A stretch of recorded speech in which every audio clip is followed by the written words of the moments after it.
కేంద్ర ప్రభుత్వం ఈపీఎస్ 95 పెన్షనర్ల పట్ల అమలు చేస్తున్న నిర్లక్ష్య ధోరణికి నిరసనగా ఈపీఎస్ 95 పథకం అమలు జరిగి నవంబర్ 16వ తేదీ విద్రోహ దినం సందర్భంగా జీవీఎంసీ గాంధీ విగ్రహం వద్ద ఆంధ్రప్రదేశ్ రిటైర్డ్ పెన్షనర్ల అసోసియేషన్ ఆధ్వర్యంలో నిరసన కార్యక్రమం చేపట్టారు. ఈ కార్యక్రమంలో పెద్ద సంఖ్యలో రిటైర్డ్ పెన్షనర్స్ అందరూ పాల్గొన్నారు.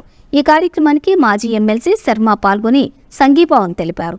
ఈపీఎస్ 95 పెన్షనర్లందరికీ కనీసం పెన్షన్ 9,000 ప్లస్ డిఏ చెల్లించాలని, హయ్యర్ పెన్షన్ కోసం అందరికీ హయ్యర్ ఆప్షన్లు అమలు చేయాలని, ఈపీఎస్ 95 పెన్షనర్లందరికీ ఉచిత ఆరోగ్య పథకం అమలు చేయాలని, కోర్టు తీర్పులన్నింటినీ కూడా అమలు చేయాలని వీరు ప్రధానంగా డిమాండ్ చేస్తూ ఉన్నారు.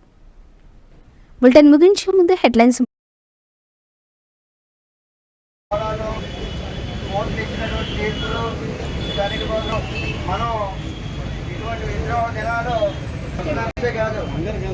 ఎందుకంటే ఈ విద్యోగ దినాలు అనేవి ఈ 11 సంవత్సరాల నుంచి కూడా పరిపాలిస్తున్నటువంటి గవర్నమెంట్ చేస్తున్నటువంటి నిర్వాహకం వల్లే ఇది జరుగుతున్నదని చెప్పి మనం అర్థం చేసుకోవాలి. గత 64 సంవత్సరాలు ఒకెత్తే ముఖ్యంగా కార్మిక వర్గం మీద జరుగుతున్నటువంటి పరిస్థితిని మేము అందరూ చూస్తూ ఉన్నాం. ప్రత్యేకమైనటువంటి ఎందువల్లంటే ఇది జరుగుతూ ఉంది. నిజంగా ఎంత దౌర్భాగ్యం అంటే ఈ దేశంలో సంపద సృష్టించి అభివృద్ధి చేయడానికి అభివృద్ధి చెందడానికి సహకరించినటువంటి కార్మిక వర్గం మీద కార్మికుడికి కనీస 9,000 ఇవ్వాలని కనీస బుద్ధి లేని పరిస్థితిని కనిపిస్తా ఉన్నాం. మనం చూస్తూ ఉన్నాం. ఎలాగో అని చెప్పి ఎవరు చెప్పారండి? నా పేరు రెడ్డిపల్లి బాబురావు అండి. నేను మాజీ కార్పొరేటర్ని, షిప్ యార్డ్ యూనియన్ ప్రెసిడెంట్గా ఉండేవాడిని.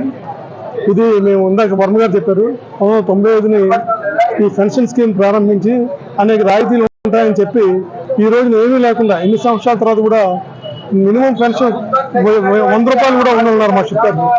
కానీ మేము ఆ రోజున బీజేపీ ప్రభుత్వం ఎన్నికల హామీలో 3,000 రూపాయలు మినిమం ఇస్తామని ఆ ప్రకాష్ జవదేకర్ని మినిస్టర్ ఉండేవాడు, ఆయన చెప్పాడు.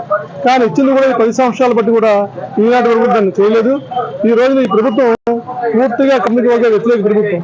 ఎందుకంటే అంత ముందుండే ప్రభుత్వం కాంగ్రెస్ కానీ జనతాదళ్ కానీ వీళ్ళందరూ కూడా 67 సంవత్సరాల్లో 67 లక్షల కోట్లు అప్పు చేస్తే వీరి 10 సంవత్సరాల్లోనే 1,60,65,000 కోట్లు అప్పు చేసేది ఈ రోజు. కానీ కార్మికులకు మాత్రం ఎటువంటి ఉపయోగం లేదు. కార్మికులు పెన్షన్ తీసుకోకుండా అన్క్లెయిమ్డ్ గా ఉన్నది కొన్ని లక్షల వేల కోట్లు ఉన్నాయి. అందులో వచ్చి వడ్డీలు ఇచ్చినా సరే ఈ రోజు పెన్షన్స్ కి కనీసం 3,000 4,000 ఇచ్చే పరిస్థితి ఉంది. కానీ ఆ పరిస్థితి కూడా లేదు. కానీ ఈ రోజు ప్రభుత్వం విధానం అన్నాడు, ఒకే దేశం, ఒకే ఎన్నిక, ఒకే ఆధార్ కార్డు, ఒకే జిఎస్టీ అని చెప్తున్నాడు. మరి అన్ని చెప్పినప్పుడు ఒకే పెన్షన్ ఎందుకు ఉండకూడదు? రాష్ట్ర ప్రభుత్వ ఉద్యోగులకు ఒక రకం, సెంట్రల్ గవర్నమెంట్ ఒక రకం, రకరకాలుగా పెన్షన్ ఇస్తూ ఈ ఈపీఎఫ్ 95లో ఉన్న వాళ్ళకి ఇది 100 రూపాయల నుంచి 2,500 వరకు ఉండే ఘోరమైన పరిస్థితి. కానీ దేశవ్యాప్తంగా కూడా ఒకే ఎన్నిక, ఒకే ప్రభుత్వం రకరకాలుగా చెప్తున్నారు. కానీ ఇవన్నీ కూడా పచ్చి కార్మిక వర్గానికి వ్యతిరేకంగా చేసే పరిస్థితులు. కానీ దీన్ని మేము ఖచ్చితంగా మేము వాలంటీర్లు అంటే మేము రిటైర్ అయిపోయిన వయసు పైబైనా మేము దీన్ని సాధించే వరకు కూడా మేము పోరాటం చేస్తాం. ఆ విధంగానే ముందుకెళ్తామని చెప్పి అందరికీ తెలియజేస్తాం.